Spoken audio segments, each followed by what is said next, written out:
What's up, guys? It's the trucking guy coming at you. Hashtag real trucking guy. You can find me on Instagram, Facebook. Please like, subscribe, follow me, click a comment, whatever you need to do. Turn on notifications for this video so you can see all of my other videos. There's tons of good content. I'd love to help you for getting into this. If you're new to this, if you're coming out of one part of the industry going into another, we'll try to help with the transition or give you any insight that we can.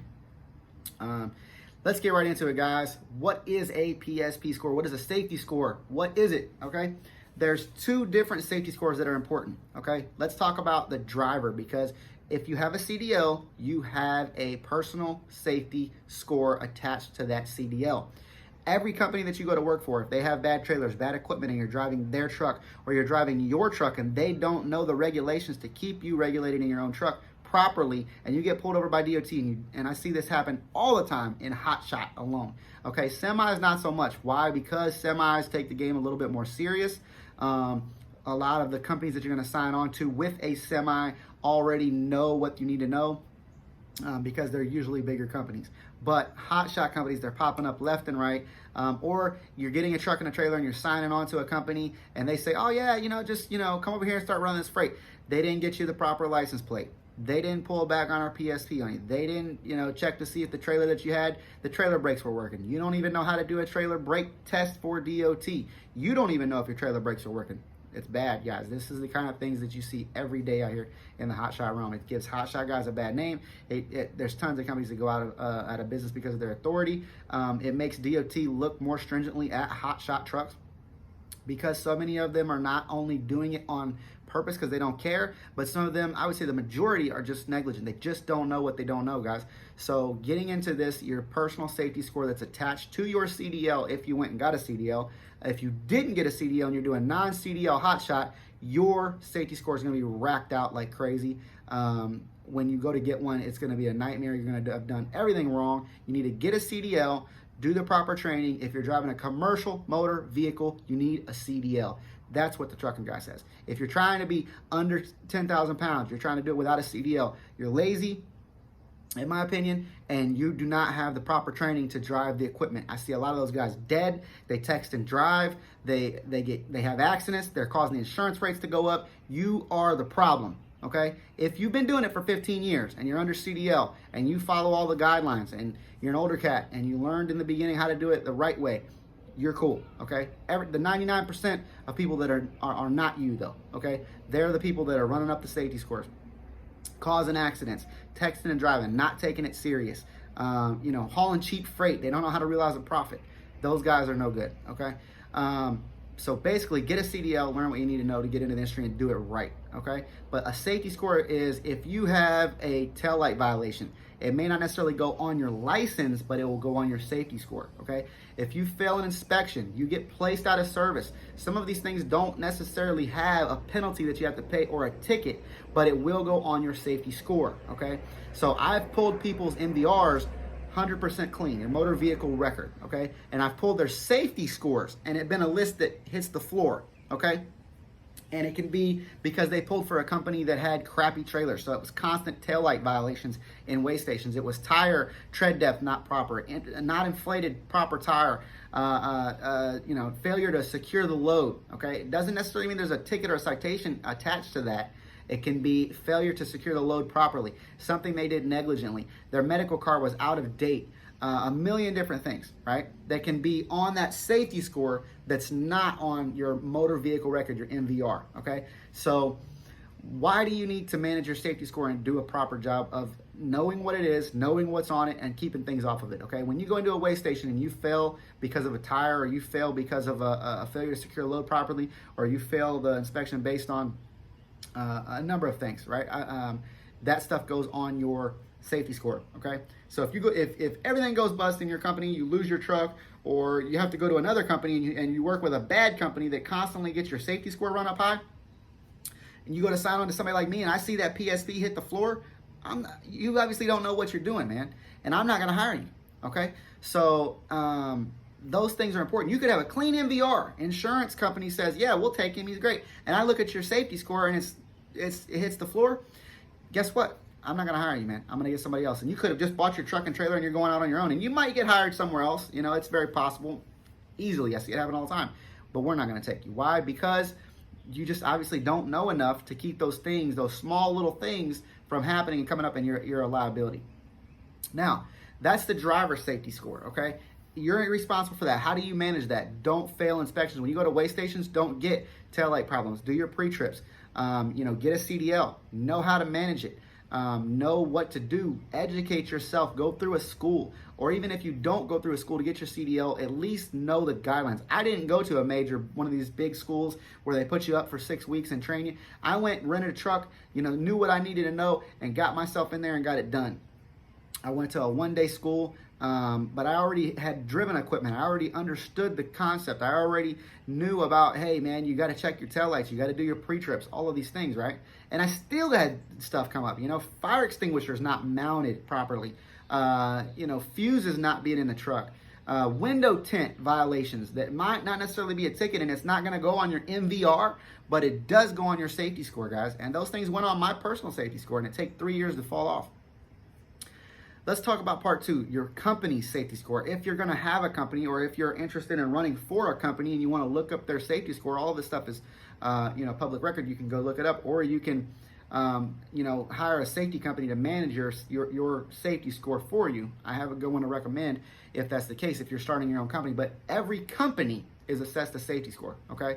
This safety score and keeping it as 100% perfect as possible is key to you having a good business and having a profitable business that's going to run for a long time, okay? The weigh stations, okay, and DOT pull you over based on your safety score. So if you failed a lot of inspections, they're going to pull you in more because your safety score is like a ticking tachometer, right?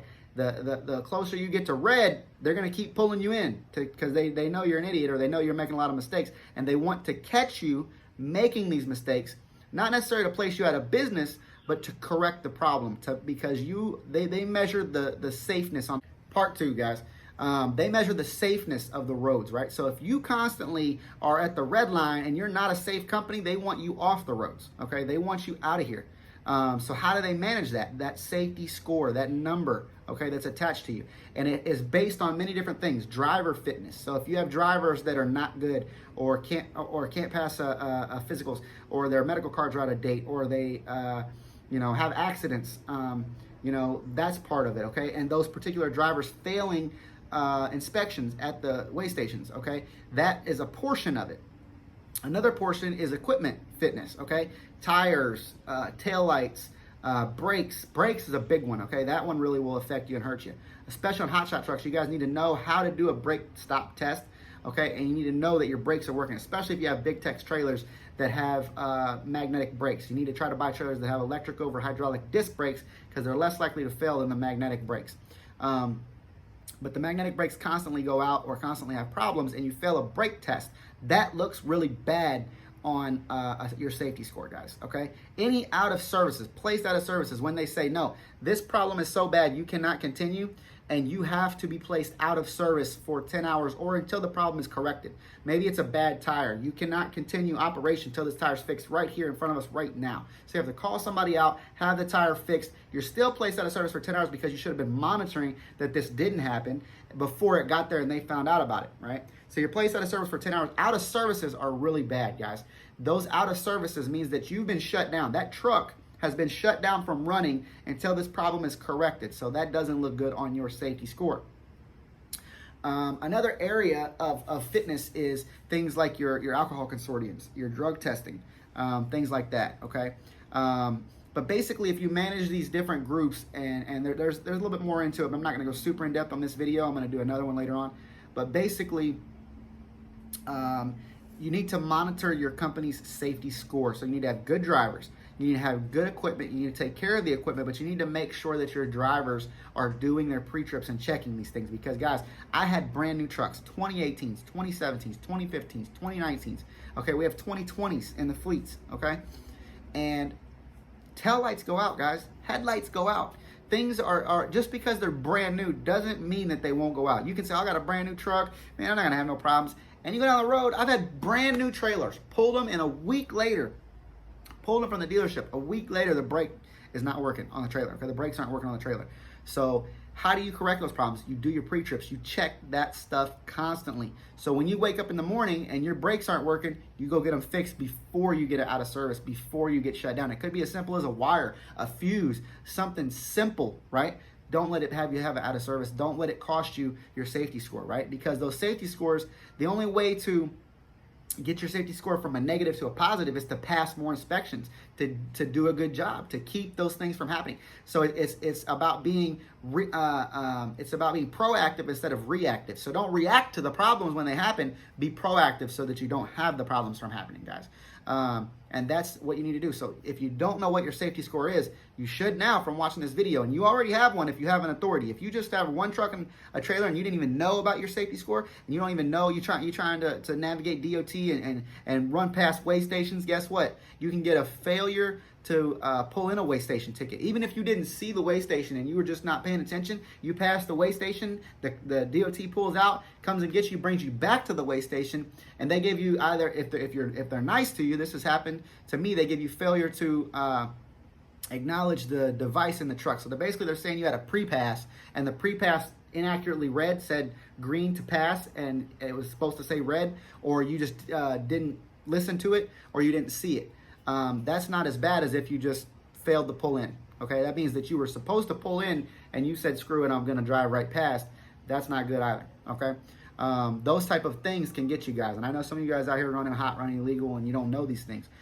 Getting pulled in and having a tail light out can cause you to fail a level 1 inspection. They're not going to give you the little sticker buys to put on your window, which they rarely do anymore anyway. But you're not going to get the little good boy sticker or attaboy. You're not going to get the pat on the back. You're going to get it out of service on your record. Okay, and on that safety score on your motor carrier authority, if you have a lot of out of services because of stupid stuff like that, it's going to be a problem. Okay, guys, your ELD, okay, managing your hours of service is one big part of the safety score, right? Having out of services because you weren't doing your logs properly, because you didn't take your 30-minute break, because you missed something, and you catch that DOT officer who doesn't give you a pass on your coffee break or whatever, and he gives you an out of service for it. That's a bummer, guys. So stay on top of that 100%. Some of these big conglomerates stay on 100%. They write their people up. After 3 write-ups, guys, they fire them. So, managing your hours of service, managing your company, making sure those things are right, or managing your drivers and making sure that they know that you know what you're supposed to be doing. So if you don't know what you're supposed to be doing to manage them, you need to hire somebody, okay? You can find several safety companies that will help you manage hours of service, safety compliance, regulations, your lease agreements, the things that when they have their binder and they flip it open, does it have all of their registrations, their insurance, their inspections, everything that it's supposed to have in there, okay? And is it up to date?